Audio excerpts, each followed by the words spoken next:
Hello guys, আজকে আমি বাড়িতে বানাতে চলেছি বরফ পানি।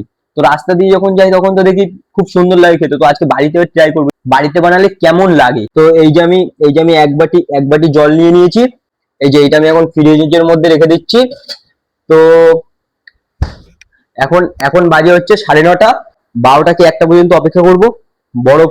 বরফ হলেই বার করবো আর বার করে বানাবো। তো তোমাদের আমি 12টা বলেছিলাম, 1টা বেজে গেছে। এই দেখো, 1টা বেজে গেছে। এই দেখো একদম পুরো বরফ, একদম পুরো বরফ হয়ে গেছে। এই দেখো, এইটা দেখো একবার কিরকম কি হয়ে গেছে। এইটা একবার দেখো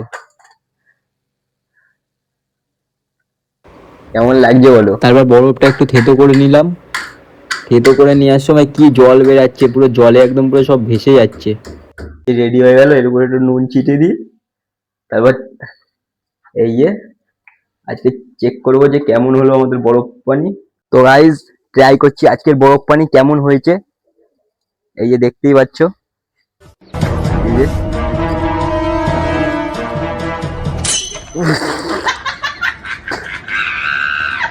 তো বাড়িতে তো বাড়িতে বানানো বরফ পানি এরকমই খেতে হয়। তো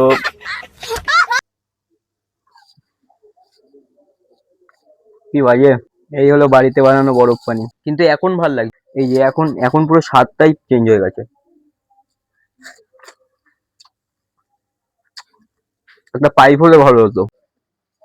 এখন এই যে ফেলে দিলাম, কারণ বেশি খেলে পেটে ব্যথা হওয়ার চান্স থাকবে, তাই ফেলে দিলাম, খাবো না আর।